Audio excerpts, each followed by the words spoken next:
nggak sekali ketemu Marga Silaban, ketemu dengan Marga Silaban, dengan PD-nya Horas Lae gitu kan, bingung kan, waduh Silaban sama Silaban dipanggil Lae ke saya gitu kan. Jangan kaget, kita bicara generasi emas 2045, nilai-nilai dan tradisi kultur Batak itu akan terkikis habis dan punah. Kenapa? Karena anak-anak utamanya yang tinggal di daerah perkotaan udah nggak bisa lagi pakai bahasa Batak, udah nggak mengerti lagi tradisi, bahkan udah nggak menganggap penting itu. Lae-laeku atau siapapun yang mendengarkan ini, kau jangan kau doakan si doi. Jangan mulai-mulai kau untuk berselingkuh sana sini dan lain sebagainya. Nggak ada gunanya gitu loh. Kalau orang bilang selingkuh itu indah, pet, selingkuh itu nggak ada indah-indahnya gitu loh. Nggak ada damai sejahtera di hatinya gitu loh. Damai sejahtera dan sukacita itu mahal sekali harganya. Shalom Bapak Ibu Saudara-saudara sekalian penonton setia kanal YouTube Huria Kristen Batak Protestan. Kembali lagi bersama saya calon diakones Marlin C. Lumban Tobing dalam podcast HKBP.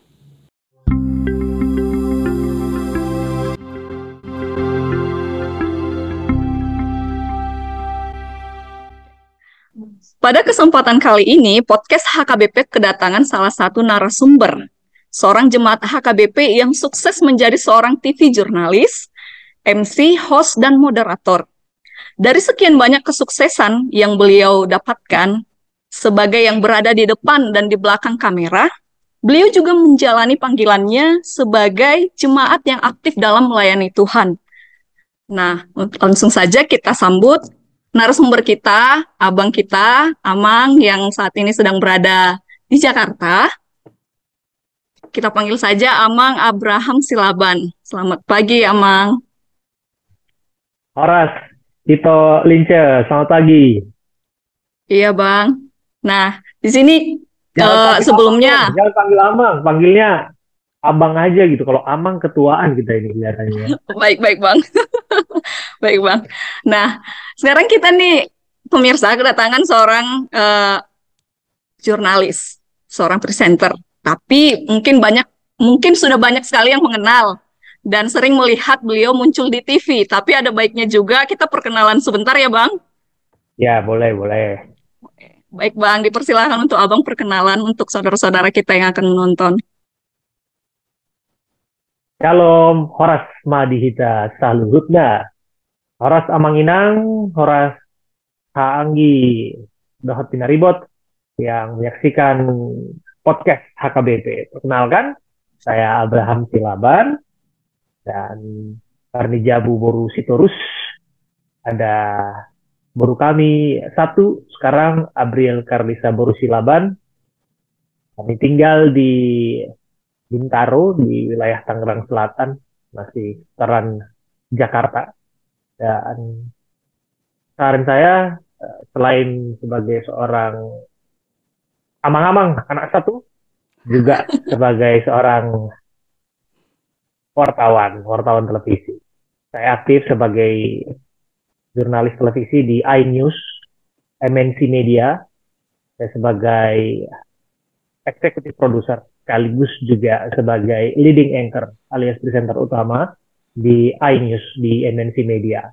Ini tahun ke-13, hampir tahun ke-14 saya bertugas sebagai seorang jurnalis TV. Sebelumnya saya mulai karir itu di TV One sekitar 6-7 tahun, kemudian saya direkrut dan masuk di iNews. Ini juga mau masuk tahun ke-7 di iNews dan sampai sekarang masih menjadi seorang wartawan televisi yang setia pada profesi dan kesehariannya juga masih juga meliput berita, menyiarkan berita, dan samping itu juga ya seperti yang disebutkan tadi, aktif dalam beberapa kegiatan gereja.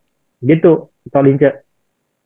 Baik, terima kasih Bang untuk perkenalannya dan sudah menjabarkan beberapa dan bagaimana awal mula menjalani karir.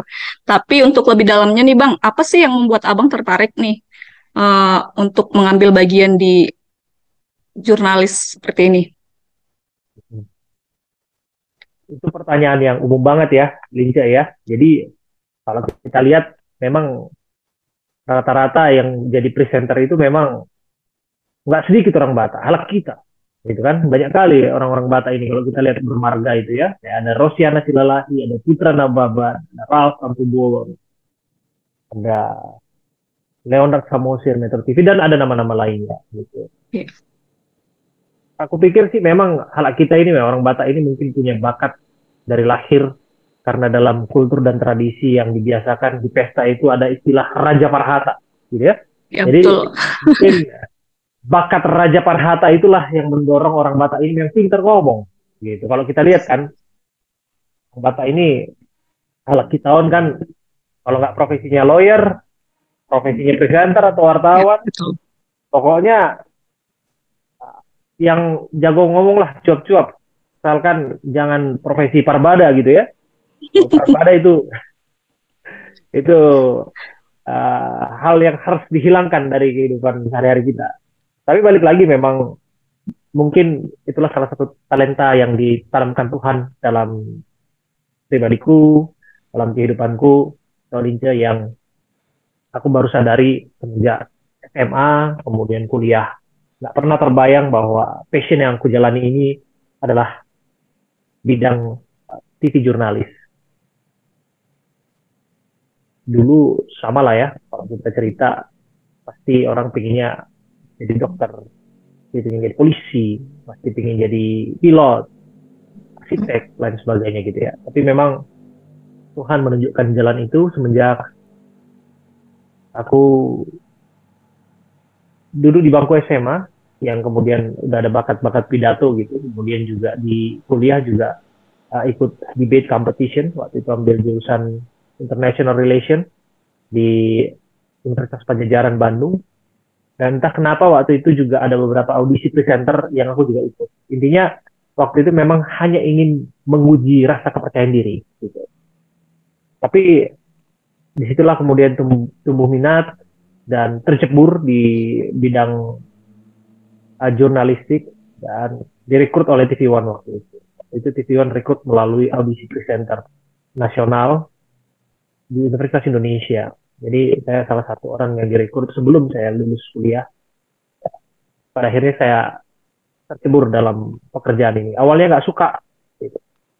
Jadi betul-betul nggak suka dulu. Kenapa sih harus jadi wartawan, angkat kamera sana sini, kemudian juga panasan, hujan-hujanan, di bencana alam kita juga ikut terlibat, lihat mayat-mayat berkelimpangan gitu ya. Dan tawuran sana sini kita juga harus ada di lokasi-lokasi yang berbahaya gitu. Tapi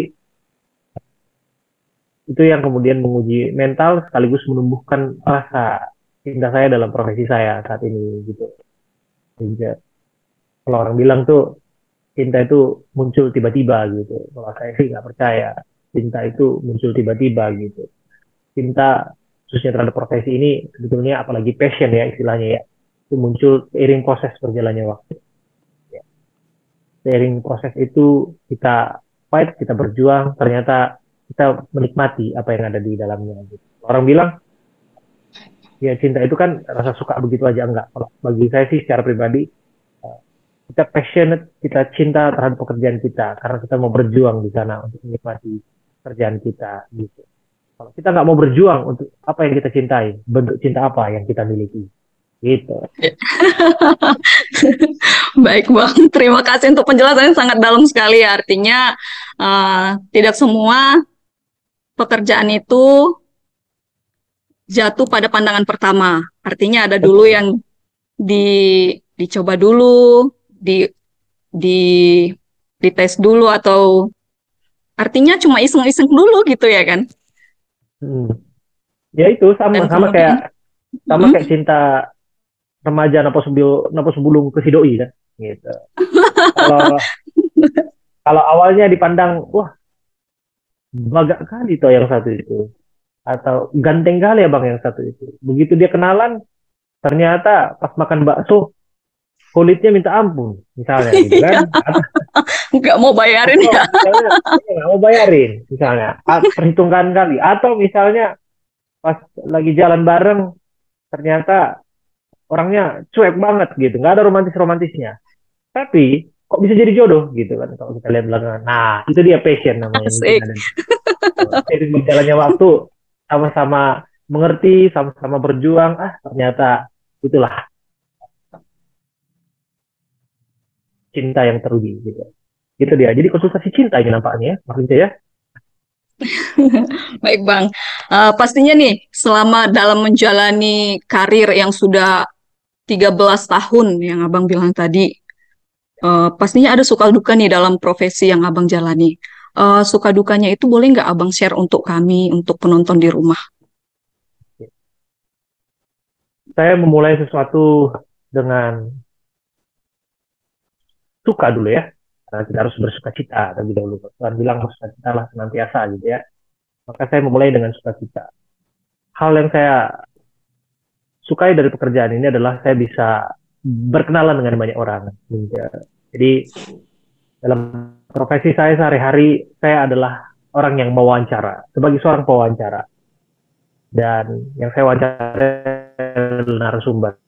Dan hari ini makanya saya nggak begitu nyaman sebetulnya. Dan saya harus menyamankan diri saya sebagai orang yang Karena diwawancara. karena biasanya mau wawancarai, sekarang diwawancarai ya Bang. Betul, betul. Kita wawancara orang tuh bisa 1-2 orang tiap hari yang bertugas gitu. Jadi kita bisa wawancari orang mulai dari pengemis di pinggir jalan, gelandangan, pemungut sampah, sampai pejabat yang ada di Senayan atau di Istana Negara. Jadi dari berbagai lintas kelas sosial, berbagai lintas pekerjaan, kita mengenali mereka. Dan aku pun berharap mereka juga mengenali kita. Dan memang itu dia, salah satu kelebihan dari wartawan itu dia punya jaringan atau network yang banyak. Gitu. Jadi itu yang aku sukai dari pekerjaanku. Maka kekayaan dari seorang wartawan yang sesungguhnya adalah jaringan dan network yang luas. Dan itu sedikit banyak membawa nilai tambah dalam kehidupan kita pribadi. Nggak hanya dalam profesi kita. Misalnya kita kenalan orang, oh kita kenalan, kita ajak wawancara, udah di TV selesai gitu. Enggak gitu. Kalau aku boleh cerita, baru kemarin ini kita main bola sama dengan Wakil Gubernur DKI Jakarta, Pak Ariza Patria. Ini main bola loh, nggak ada urusan dengan kita wawancara sana sini gitu. Saya hanya bilang, Pak Ariza Patria, Pak Wakil Gubernur, saya lagi main bola sama teman-teman. Mau ikut nggak?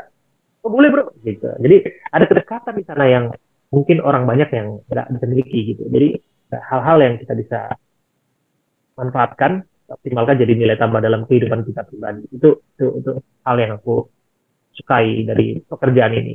Satu, network yang luas, jaringan yang luas. Yang kedua itu, aku memang suka pekerjaan yang dinamis ya. Gak hanya ada di depan layar, depan komputer, ngetik sana sini gitu aja ya. Kalau di bidang jurnalistik, tantangan setiap hari itu berbeda-beda. Kalau kita lihat, kemarin ramai ini kasus Sambo misalnya. Liputan kasus Sambo, urusan Sambo, kita investigasi sana-sini gitu ya. Sama ini TKP, pembunuhan, Magelang, dan lain sebagainya, termasuk uang tunai. Ada dinamis di sana. Kemudian ramai lagi kasus Malang Kanjuruhan. Ada banyak orang 175 kalau nggak salah sedikit yang meninggal itu karena main bola. Yang mana ada tembakan gas air mata di sana. Termasuk yang ramai sekarang adalah G20 Bali. Jadi bisa dibayangkan hari ini kita bisa di Jakarta ngurusin Sambo, besok kita bisa di Malang ngurusin Kanjuruhan, ataupun kita bisa jadi berangkat ke Bali untuk ngurusin urusan G20 pertemuan pimpinan negara. Gitu. Jadi ini dinamis sebetulnya dan ini menambah pengalaman dalam kehidupan dan nggak bosan lah. Nah, itu yang dua lah yang aku sukai lah, itu umumnya aja lah. Untuk urusan bahwa apakah penghasilannya dirasa memadai, ya saya rasa cukup lah ya. Tuhan bilang cukupkanlah yang ada padamu kan, ya kita cukup lah untuk apa yang kita kehidupan kita, si Tuhan juga pelihara hidup kita sehari-hari gitu. Tapi untuk hal-hal yang memang dirasa jadi duka, kalau saya sih nggak menyebutnya duka, tapi saya lebih suka menyebutnya tantangan dalam pekerjaan ini. Betul, memang yang terberat dalam tantangan pekerjaan ini adalah waktu. Kita kan nggak tahu kapan terjadinya bencana, kapan terjadinya isu, berita, dan lain sebagainya. Kalau orang bilang itu berita nggak pernah tidur. Gitu. Kalau ada istilah kita dengar, Gusti Allah boten sare, artinya Tuhan tak pernah tidur. Tapi kita di jurnalis juga mengenal bahwa berita juga nggak pernah tidur. Itu 24 jam. Jadi kita tidur pun ada suatu peristiwa dan insiden. Jadi artinya, sewaktu-waktu kita bisa bekerja dalam panggilan yang harus kita utamakan dibanding kehidupan kita. Karena kita nggak kaget kalau misalnya tanggal merah, profesi lain libur misalnya. atau teman-teman kantoran bisa libur gitu ya. Kalau kita nggak ada tanggal libur, istilahnya di kawan. Ada liburnya, betul. Tapi libur yang memang dihitung dari 7 hari kerja ya 2 hari libur. Tapi kalau ada tanggal merah dan lain sebagainya, nggak bisa libur ya. Mau libur ambil cuti gitu. Dan kesulitannya adalah kita mau atur jadwal libur kan. Saya punya pengalaman ketika di TV One, tantangan terbesarnya waktu itu adalah untuk bisa libur di hari Minggu. Karena kan hari Minggu itu adalah hari untuk kita beribadah ya. Jadi sulit sekali untuk waktu itu bisa mengatur jadwal bisa libur di hari itu. Makanya kita curi-curi waktu untuk bisa beribadah. Misalnya kita kerja itu dari jam 8 sampai jam 2 atau jam 3, kita ambil gereja sore gitu. Misalnya saya di HKBP Rawamangun gitu. Atau kebalikannya kalau kita masuk sore ke malam, nah kita ngambil gerejanya pagi atau siang. Jadi kalau orang ataupun pelayan Tuhan tepatnya minta, ayo dong melayani di sini, ayo dong komit di sini. Sampai detik ini pun itu menjadi pergumulanku karena khawatir kita sudah mengiyakan, sudah menerima panggilan itu, tetapi profesi kita nggak mengizinkannya gitu. Dia bilang kita harus pelayan hari Minggu, tapi tiba-tiba pas giliran kita pelayanan, kita harus bertugas di hari itu gitu. Nah itu yang menjadi kesulitan bagi profesi saya untuk bisa mengoptimalkan waktu untuk bisa pelayanan di gereja. Intinya itu aja. Baik. Nah, di tengah-tengah kesibukan Abang yang tadi bilang sulitnya untuk membagi antara melayani dan pekerjaan, mencuri-curi waktu untuk beribadah. Seperti yang kami ketahui nih, di beberapa media sosial, Abang nih beberapa kali hadir menjadi MC, bahkan menjadi pemateri dalam kegiatan yang ada di HKBP. Lantas, bagaimana sih Abang mengatur jadwal sehingga Abang bisa berkenan untuk menjadi pemateri atau MC, padahal di tengah-tengah kesibukan yang sangat-sangat padat? Ya, itu pertanyaan bagus ya. Puji Tuhan ya, Lince. Sekarang saya menempati posisi sebagai eksekutif produser. Artinya saya adalah penanggung jawab satu program yang membawahi dan mengkoordinir beberapa produser dan asosiat produser di bawah saya. Gitu. Artinya secara waktu sekarang sudah lebih gampang untuk di-manage, lebih gampang untuk diatur gitu. Artinya kita bisa melimpahkan tanggung jawab dan pekerjaan kita itu kepada teman-teman yang lain gitu. Dan betul, beberapa waktu belakangan saya dipercayakan oleh KBP untuk ikut terlibat dalam pelayanan. Setidaknya dalam bulan ini ada empat kali ya untuk bisa ikut pelayanan di HKBP. HKBP Rawamangun kemarin bikin acara seminar nasional Generasi Emas 2045 di Pesta Gotilonia. Akan mengundang Menteri Pendayagunaan dan Aparatur Negara dan Reformasi Birokrasi. Saya diundang sebagai moderator di situ. Kemudian juga seminggu setelahnya juga HKBP Rawamangun ketagihan juga untuk undang lagi karena ada pendeta Silalahi yang pensiun. Saya juga diminta sebagai seorang moderator di sana. Tapi sebelumnya juga HKBP Petojo melalui NHKBP Distrik 8 Jakarta, mereka undang untuk sebagai pemateri bicara soal leadership ataupun kepemimpinan. Dan kemarin HKBP Tomang Barat juga ajak untuk menjadi pembawa acara di Pesta Gotilon. Tapi yang terakhir ini nggak bisa saya penuhi karena memang waktunya yang begitu padat. Tapi terlepas dari apapun itu, saya tetap upayakan untuk bisa pelayanan di HKBP supaya berkontribusi lah di sana. Kalau yang kasus waktu saya pelayanan di teman-teman Distrik 8 Jakarta, se-Jakarta itu, NHKBP Jakarta, memang ada cerita menarik. Jadi teman-teman ini sudah kontak saya sebulan sebelumnya. Bang, bisa nggak untuk di hari Sabtu kita untuk ngisi acara bicara soal imajinasi? Oke, saya lihat jadwal saya masih kosong waktu itu. Dan saya bilang, oke, lock jadwal saya di situ. Saya bisa untuk masuk dan kasih materi untuk teman-teman perwakilan dari Naposo Bulung masing-masing gereja. Jadi kan waktu itu kan memang pembekalan untuk Naposo Bulung 3-5 orang hadir di HKBP Petojo Jakarta untuk ikut workshop pelatihan itu. Dan saya sudah mengiyakan untuk bisa hadir di situ, tapi yang menarik adalah H-1 sebelum saya menghadiri pelatihan itu, tiba-tiba dapat tugas dari kantor untuk mewawancarai Puan Maharani. Puan Maharani adalah Ketua DPR, kita tahu juga dia putrinya Bu Mega, Ketua Umum PDI Perjuangan. Nah, saya diminta untuk berangkat ke Semarang hari itu juga. Dan disinilah tantangan saya sebagai seorang jurnalis, sekaligus sebagai seorang yang berkomitmen untuk melayani di esokan harinya. Saya akhirnya negosiasi dengan atasan saya, pimpinan redaksi, saya bilang, ini sudah ada janji untuk hari Sabtu. Dan saya nggak bisa tinggalin karena mereka sudah lock jadwal hari itu dan sudah ada promo, banner, dan lain sebagainya. Dan ada anak-anak muda yang menantikan materi dari saya. Dan pada hari itu ya, saya memilih untuk melakukan pelayanan di HKBP. Meskipun memang Puan Maharani adalah wawancara eksklusif yang sudah lama kita tunggu-tunggu. Karena Puan Maharani itu, kita sudah melakukan pendekatan untuk wawancara ke dia lebih dari sebulan. Dan entah kenapa dapatnya waktu itu di hari yang sama saya harus ngisi materi dengan Naposo HKBP Jakarta. Tapi Tuhan izinkan saya, dan Tuhan mungkin lembutkan hati pimpinan saya untuk bisa mengizinkan saya, sudah kamu isi materi di gereja Mong saja, dan biarkan presenter lain yang berangkat ke Semarang untuk mengerjakan wawancara itu. Jadi bagi saya sih, Tuhan pasti selalu buka pintu, Tuhan pasti selalu buka jalan. Yang penting ada ketulusan hati kita untuk melakukan pelayanan. Itu. Wow. Oke, Bang. Nah, seperti yang tadi Abang jelaskan bahwa Abang mengisi materi di bagian Aposo Bulung yang ada di DKI Jakarta. Nah, boleh tahu nih Bang, apa sih yang menjadi topik dalam materi yang Abang berikan kepada mereka sehingga mereka tertarik untuk mengundang Abang gitu?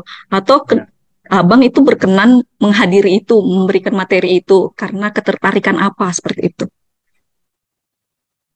Oke, sebetulnya pertanyaan itu harusnya diajukan ke mereka ya. Kenapa mereka undang saya gitu ya?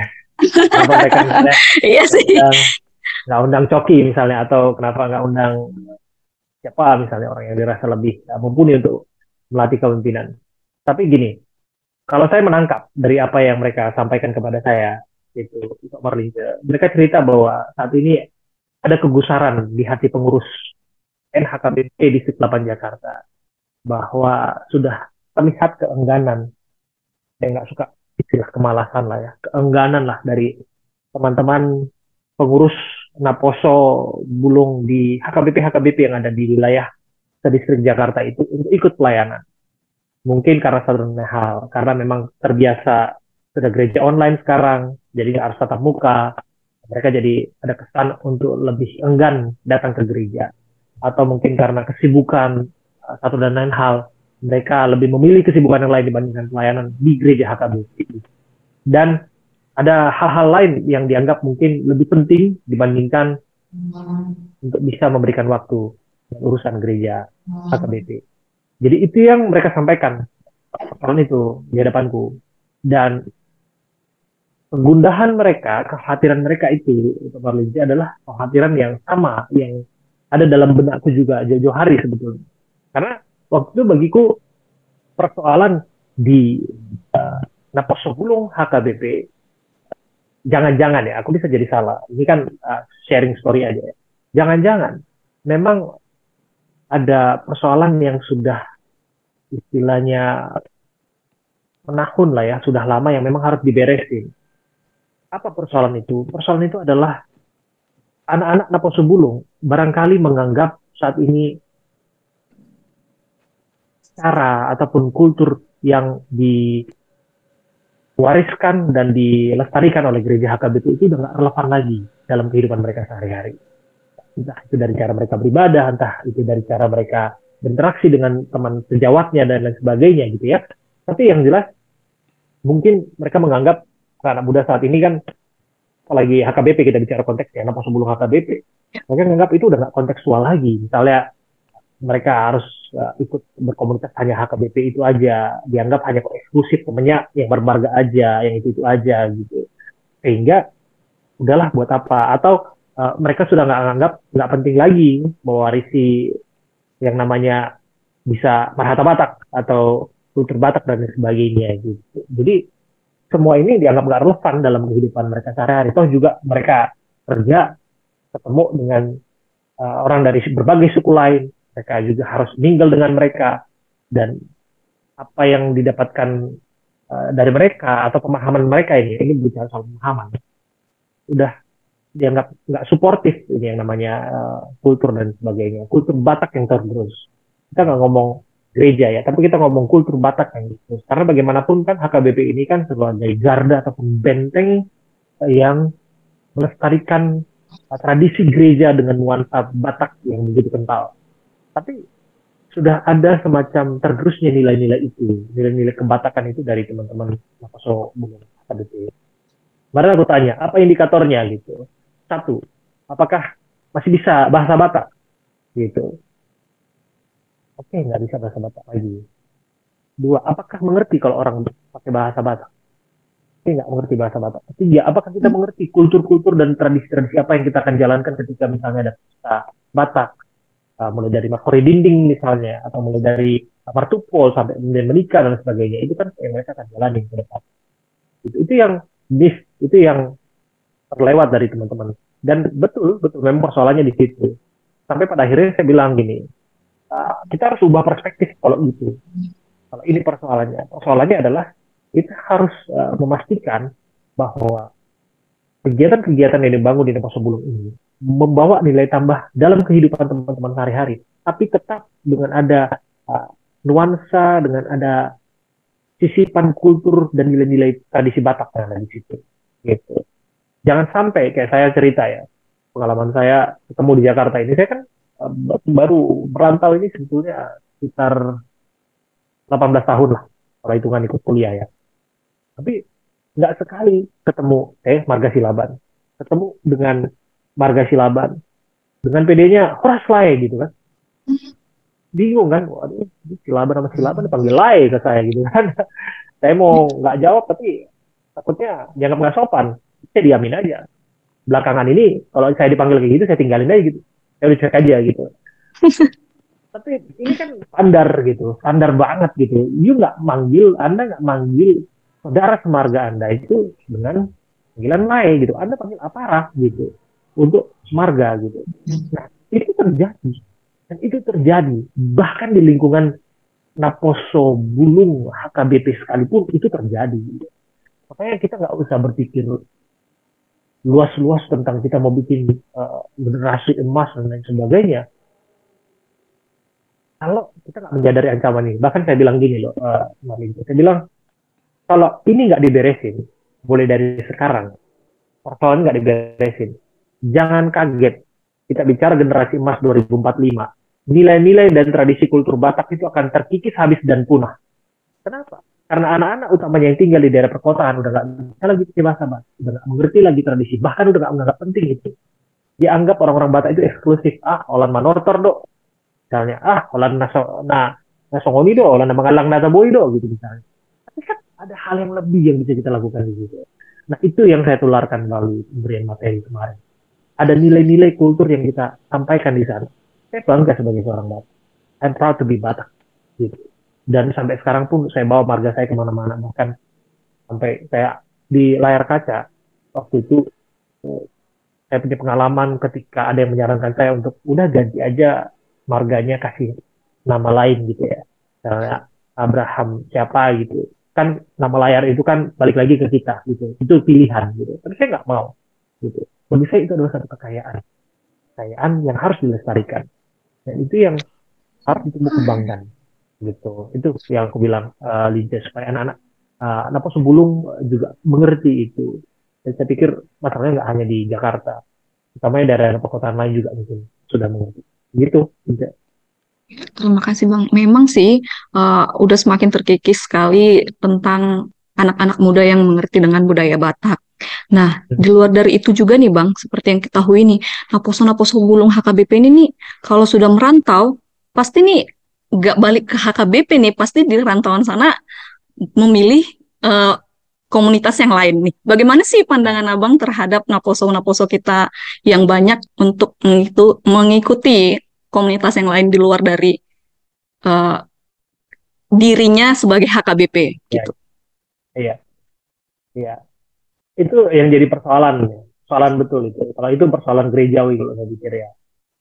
Itu nampaknya gereja punya tanggung jawab besar untuk menyelesaikan persoalan itu. Tapi bagaimanapun jemaat kita punya tugas dan tanggung jawab yang sama untuk memastikan bahwa komunitas itu kan berjalan baik ya. Komunitas itu berjalan bagaimana yang sudah dipakemkan oleh gereja. Aku sih ngelihat persoalan itu memang persoalan yang nggak baru, itu udah lama kejadian. Orang merantau kuliah, kemudian dia pada akhirnya ikut ke banyak-banyak gereja yang variatif dan lain sebagainya, memilih komunitas yang lain. Bagiku sebetulnya itu nggak masalah, selama bahwa itu membawa nilai tambah bagi diri mereka pribadi. Gitu, membawa nilai tambah itu seperti apa? Misalnya yang tadi dia punya kebiasaan-kebiasaan yang buruk, dia menjadi semakin baik. Tuhan bilang pergaulan yang buruk merusak kebiasaan ya baik gitu. Tapi sebenarnya kita nggak berhenti di situ. Kita ubah counterpart pasti ada di balik itu semua. Pergaulan yang baik akan merusak kebiasaan yang buruk. Artinya kita ada tinggal dalam satu komunitas yang buruk, maka buruklah kebiasaan kita. Kalau kita ada tinggal dalam satu komunitas yang baik, maka semakin baiklah kebiasaan kita. Gitu. Nah, nilai tambah itu sebetulnya memang harus diambil oleh teman-teman di situ, teman-teman anak-anak muda-muda, anak muda-mudi, anak sulung dimanapun mereka berada. Tapi balik lagi mereka juga harus menyadari bahwa tidak lupa kacangkan kulitnya, ada istilah berbahasa gitu ya. Jadi kita harus ingat dari mana kita berasal gitu, dari mana kita bertumbuh gitu. Jangan-jangan kalau kita mau pikirkan, kita renungkan apa yang ada dalam diri kita selama ini adalah berkat dari pembekalan yang sudah lama kita raih dari tempat kita dididik, tempat kita diajarin firman Tuhan, mulai dari kita di Targiji, mulai dari kita Malua, mulai dari kita ikut apa sebelum dan sebagainya. Terus terang kalau saya pribadi sih banyak mendapatkan hal-hal yang saya ambil dari gereja HKBP semenjak saya mulai kecil.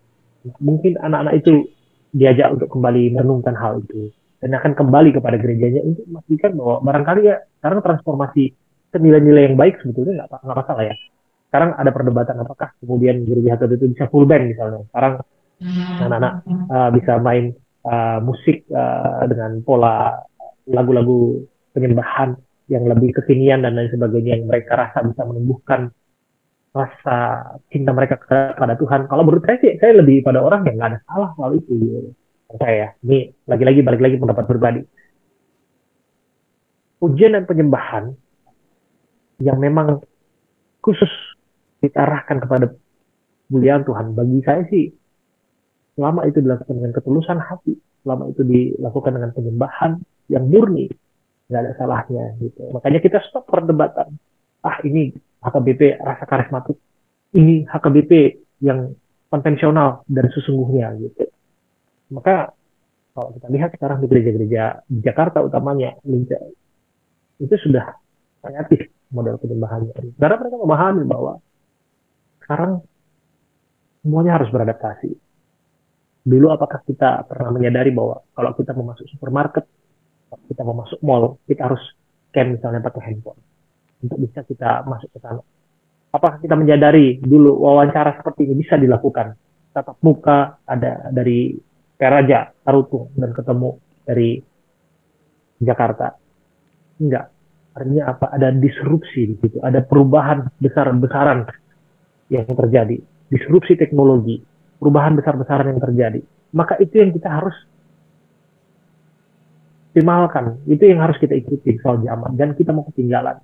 Jadi bagi saya nggak hanya kita jemaat yang dibekali firman dengan kekuatan dengan baik, tapi juga bagi saya semua lini itu harus mau beradaptasi untuk semuanya kemuliaan Tuhan kok ujung-ujungnya gitu. Tapi artinya jangan lupa juga sama dirinya sebagai HKBP ya Bang. Bisa bergaul dengan komunitas yang lain, tapi kita juga harus bisa sebagai Nakoso yang menyadari bahwa diri kita itu lahir dari HKBP. Artinya betul, setelah betul. sampai di perantauan juga kita harus mencari di mana asal kita terlebih dahulu. Betul kan, Bang? Ya, ya. Betul, betul, betul. Sepakat, sepakat dengan itu.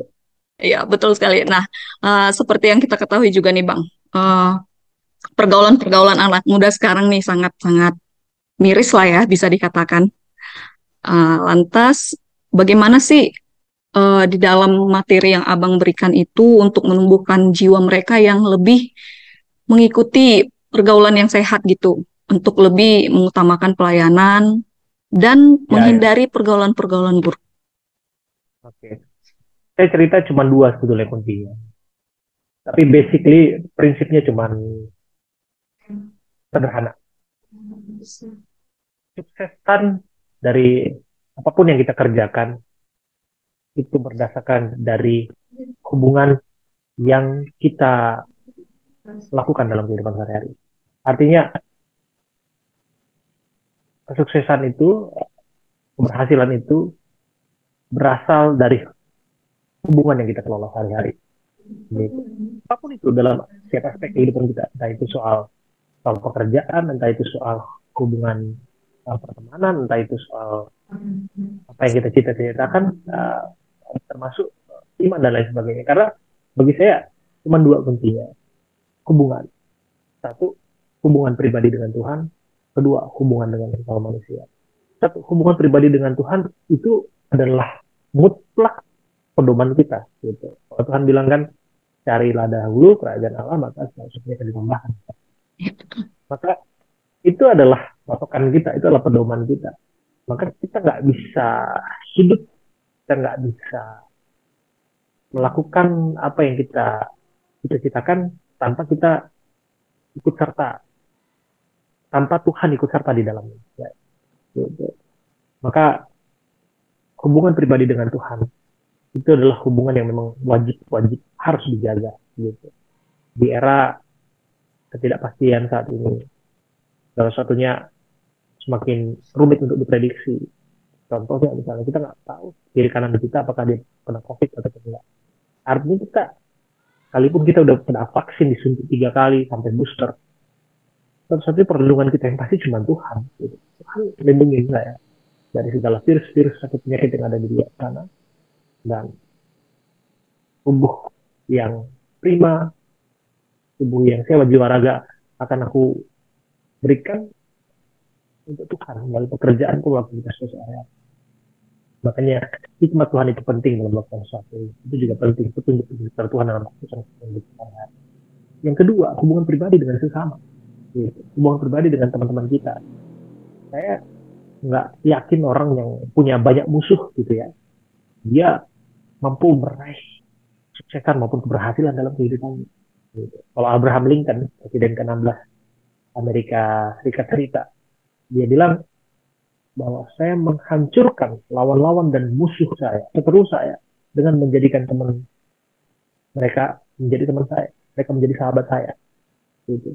Jadi perbanyak sahabat, perbanyak pertemanan, pertemanan yang berkualitas tentu saja ya. Maka hubungan yang kita bangun dengan teman kita, dengan sama kita saat ini memastikan seperti apa masa depan kita. Ini sangat penting. Gitu.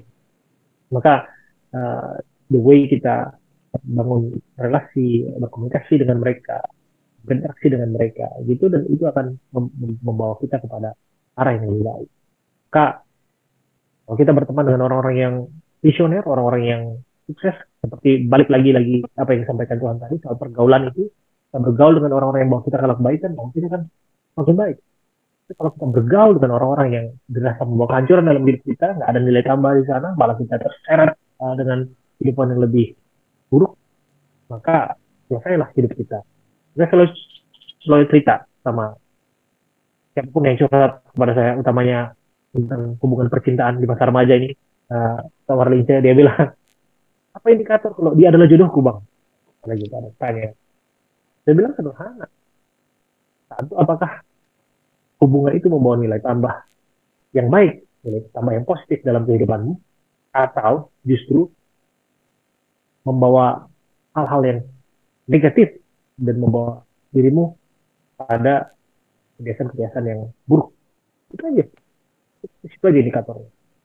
Kalau kamu lihat bahwa semakin baik, makin berkualitas kehidupanmu. Nah, itu satu ciri bahwa dia barangkali memang orang yang ditunjukkan Tuhan padamu. Tapi kalau kamu semakin buruk, kamu barbada tiap hari dengan dia, nggak jelas kehidupannya ya sudah. Tapi itu ciri bahwa ada si doli-doli yang menantikanmu. Oh, Ya. ada kan gitu, Nah, gitu tuh. seperti tentang hubungan antara lawan jenis yang seperti Abang katakan tadi, apakah membawa dampak positif dan negatif dalam diri pribadi. Gimana sih? Sekarang ini anak muda banyak sekali yang berhubungan yang beda agama, yang Hmm, sering terjadi saat ini. Gimana sih pandangan Abang terhadap itu? ya, saya cuma bilang jangan coba-coba lah ya. Orang bilang kalau nggak mau terbakar jangan main api. Kalau orang bilang kalau nggak mau tersayat jangan main pisau. Gitu. Kita sudah cukup bijaksana, sudah cukup dibekali dengan wawasan umum lah. Nggak harus kita belajar dari Alkitab. Ya, Alkitab itu tetap sumber kita, tetap yang utama. Tapi maksud saya pesan-pesan untuk hal yang berkaitan dengan agama dan lain sebagainya, itu kan disampaikan dari orang tua kita, masuk sekitar kita dan ada di depan mata kita gitu. Dan kalau mulai sesuatu kan harus ada tujuan. Kalau bagi saya secara pribadi ya, mulailah sesuatu dengan tujuan. Oh, pacaran tujuannya apa gitu? Supaya kau nggak kelihatan tensin, jalan misalnya uh, nggak punya teman, atau supaya tanganmu nggak lumutan, nggak lama pegang tangan tangan si ada itu misalnya, Si doi. si doi gitu kan ya, nggak gitu juga gitu. Bagi saya masa iya sih sedangkal itu arah untuk mulai satu hubungan gitu. Makanya kan ada tujuannya nih. Oke, mulai satu hubungan apa? Pernikahan. Kamu tahu tujuannya adalah untuk mahliga pernikahan dalam satu pernikahan, perkawinan dalam satu hubungan, gitu. Maka ketika kamu mulai dengan beda agama, nah itu menjadi satu hal yang harusnya nggak bisa ditolerir. Gitu. Bagi saya buka mata aja gitu loh, buka mata dan jangan memulai gitu. Tapi ketika sudah terlanjur mulai, ya disudahi. Ya tersakiti, iya nggak apa-apa tersakiti. Tapi biarkan rasa sakit ini hanya sementara, tapi masa depan akan lebih bahagia. Luar biasa. Yes. Artinya, kamu boleh mencintai dia, tapi jangan ambil dia dari Tuhannya. Itu udah benar itu. Udah. Kayak, kan pasti kasih gini. Tuhan pasti kasih yang lebih baik. Kita rasa bahwa kita mengerti tentang kehidupan ini. Kita rasa bahwa kita tahu apa yang kita butuhkan. No, my friend. Enggak lah. Gitu. Kamu bahkan nggak tahu kapan kau bisa kena COVID, kapan kau terjatuh, kapan kau misalnya dalam keadaan sakit dan lain sebagainya gitu. Yang lebih tahu kita adalah siapa, pencipta kita kan. Gitu. Tanyalah kepada pencipta. Kan siapa yang akan mendampingiku untuk membangun kemuliaan Tuhan di muka bumi ini, yang membawa aku semakin dekat kepadamu, dan apapun yang kami kerjakan semuanya balik lagi hanya untuk kemuliaan Tuhan. Udah itu aja gitu. Orang bilang lu terlalu rohani banget konsep lu. Bos, bukan kayak gitu. Ah, Yeah. ini bukan soal terlalu rohani. Saya itu udah menjalani, kayak, kalau aku bisa cerita lah ya, saya udah berteman dengan banyak lah gitu. Bahkan termasuk yang kamu cerita tadi gitu. Apakah saya pernah misalnya dekat dengan orang yang beda agama? Sudah pernah gitu. Dan melalui pengalaman kehidupan yang sudah saya jalani, balik lagi semuanya itu kembali ke Tuhan, bos. Gitu. Itu semua kembali ke Tuhan. Semua balik lagi sesuai dengan firman Tuhan. Dan saya bersyukur hari ini ditemukan dengan Pak Sandu Bolona Burju, Bursitorus, yang luar biasa. Uh, Kami punya anak satu yang kami akan besarkan anak kami harapannya dengan nilai-nilai Kristen. Gitu. Dan aku menikmati kehidupan itu. Kalau dari Tuhan ini, kalau pasangan betul-betul dari Tuhan, itu indah sekali gitu. Betul. Benar. Saya baru menikah itu 2009. Sekarang udah 2022 ya. Tahun depan tuh 2023. Jadi kita ke tempat kita merayakan anniversary kita. Apakah kita senang-senang selalu? Enggak juga. Apakah kita pernah berantem? Ada juga berantem-berantemnya.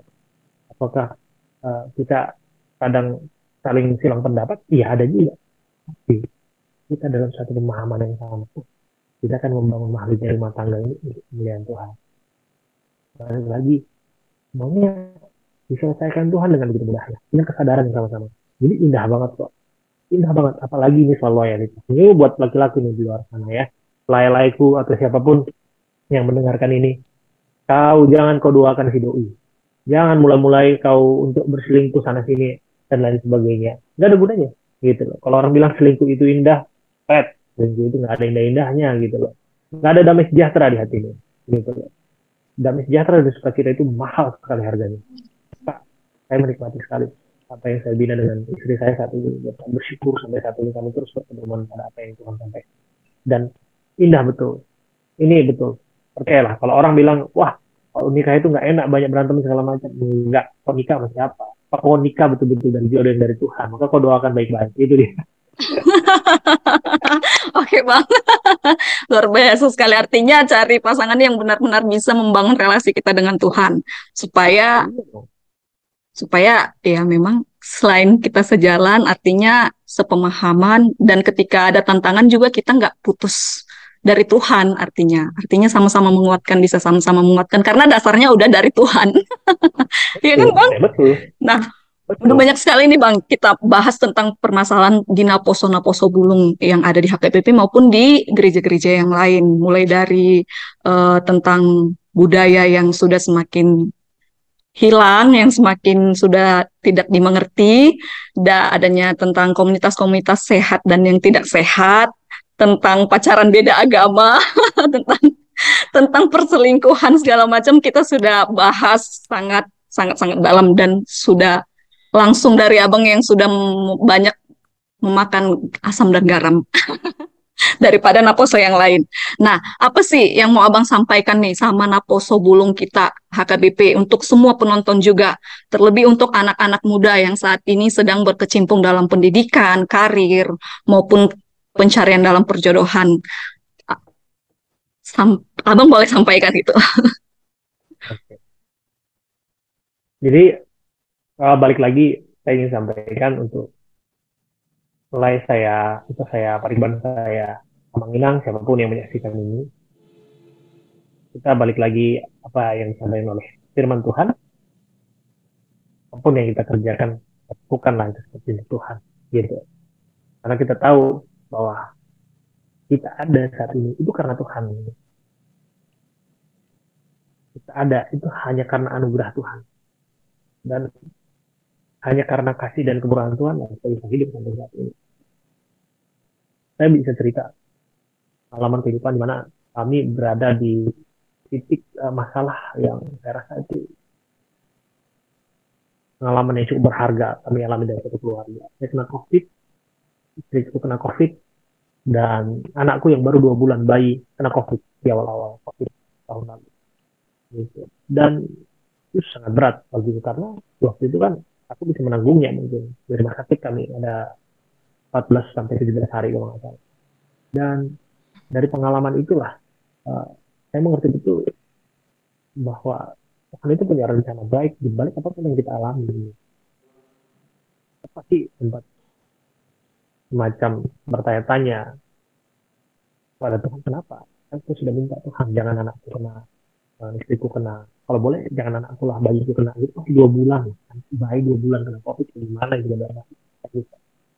Dan puji Tuhan melalui pengalaman kehidupan seperti itu Tuhan menunjukkan sesuatu bahwa memang dalam proses kehidupan ini ada suka dan ada duka. Gak boleh kita ambil sukanya aja, tapi ada duka juga di situ yang menempa kita menjadi pribadi yang lebih kuat, yang lebih sama Tuhan gitu. Dan dari situ saya memahami, oh iya, ada cerita pergumulan iman yang bisa menumbuhkan karakter saya di sini gitu. Maka dari situ saya ngambil pemahaman memang Tuhan thank you gitu buat apa yang saya jalani dalam hidup itu. Memang ini semua dari kasih karunia Tuhan. Kok bisa sampai saat ini pun itu semua hanya karena kemurahan Tuhan, bukan hanya karena kuat dan gagah kita gitu. Kita paling jago-jagoan merasa bahwa kita paling hebat di antara yang lain, enggak gitu, semua enggak bisa menerka-nerka tentang masa depannya kan. tahu apa yang terjadi kan di hari esok gitu. Saya bilang buat siapapun lakukan segala sesuatu. Balik lagi dengan perspektif ketenang, dengan melihat kemuliaan Tuhan. Gitu. Apakah ini kesan terlalu rohani dan lain sebagainya? Enggak lagi gitu loh. Ini adalah memang pedoman kehidupan yang kita harus pegang gitu. Karena tujuan kita memang untuk ke sana kan semuanya gitu. Hidup ini fana, kita nggak tahu kapan kita dipanggil Tuhan. Selagi masih ada nafas kehidupan, selagi masih ada nafas kehidupan, kasih hatimu sama Tuhan. Gitu. Biarkan dia yang berkarya gitu melalui profesiku sebagai seorang wartawan dan jurnalis. Ternyata saya baru terus aku terus terang baru menyadari tahun 2 tahun belakangan ini ternyata banyak orang yang bisa pengaruhi dan bisa kasih nilai positif. Saya ingat cerita waktu saya siaran viral itu ditonton 10 juta orang, itu saya menangis mewawancara mewawancara saksi yang menyelamatkan anaknya Vanessa Angel sedang bersiaran dan menangis, dan itu viral banget dan orang nonton banyak sekali dan disadur dari berbagai berita online juga. Dan dari situ saya memahami bahwa apa yang saya lakukan ini kan bukan dari niat saya. Kenapa kok saya bisa menangis ya? Karena saya merasa ada enggak apa ya, kalau saya bilang tuh itu semua tuh karena Tuhan. Kan yang membuat kita waktu itu nggak sadar, Tuhan kok saya nggak sanggup nih untuk menahan tangis ini. Dan saya sedih banget ya ngeliat anak itu yang dia lagi jalan di panas-panasan, orang tuanya masih berdarah-darah gitu, dia kalau mati gitu, dia rasakan gitu. Aduh Tuhan, Tuhan jagain ya, apapun semoga nggak harus alamin yang serupa gitu. Dan itu air mata menetes gitu aja. Dan balik lagi itu bukan cara manusia kita. Cara manusia kita adalah tampil prima, jangan sampai nangis di depan layar, bagus, buat sebaik-baiknya. Dan waktu itu saya pikir saya akan dapat surat peringatan dari kantor. Kenapa lo nangis misalnya? Tapi ternyata you know what? Banyak orang yang memuji. Ada yang mencerca, tapi banyak orang yang memuji. Banyak sekali. Termasuk ternyata pasangan juga memuji. Dan puji Tuhan, ada kemuliaan Tuhan. Ternyata di situ orang cerita. Oh iya. Makanya orang bilang, wah saya kan nggak kayak Abraham misalnya. Oh harus tampil dan lain sebagainya. Enggak. Dalam kecil, apa yang kita kerjakan, itu semua balik lagi untuk kemuliaan Tuhan. Banyak yang kita bisa lakukan kemuliaan Tuhan. Maka lakukanlah itu dan segenap hatimu dan dengan segala akal budimu. Gitu. Baik, terima kasih Bang. Udah banyak sekali motivasi-motivasi untuk teman-teman kita Naposo Bulung yang ada di luar sana.